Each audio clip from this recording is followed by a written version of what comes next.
You know, I wanted big, audacious goals. I wish big, audacious goals for you.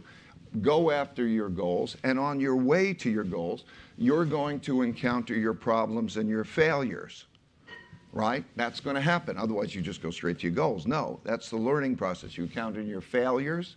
Failures is part of the learning process. From the failures, what I found was great is I started to think of failures as lessons. I started to think of them as puzzles rather than develop emotional reactions to those failures. I started to think pain plus quality reflection would give me progress. So I started to think of almost the failures like puzzles, that if I could study the puzzles was, what would I do differently in the future that wouldn't produce that problem again when it happened? So, and then I would reflect, well, what was that would be my principles. What would I do differently in the future? If I solved that puzzle, I would get a gem. And the gem was principle, a principle to handle it better in the future, because failure is a learning process. It's an essential part of the learning process. If you can realize that and you write down those principles, write them down, it's been fantastic. So I learned those principles, and then it would help me improve, and then I would go on to more audacious goals.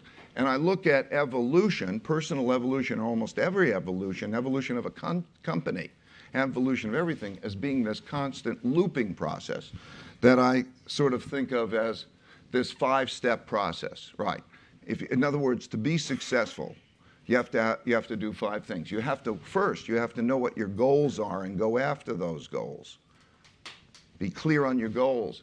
And you will encounter problems on the way to those goals. Those will be your barriers, okay? They're your tests now. Don't just emotionally complain. Think about them as your problems.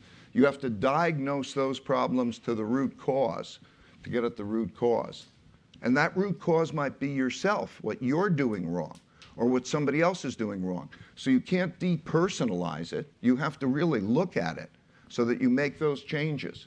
And when you get at that root cause, only by knowing that root cause can then you design a way to get around that root cause. Like if you're not good at something yourself, it's okay if you find somebody else who's good at the things that you're not good at, because nobody can be good at everything, right?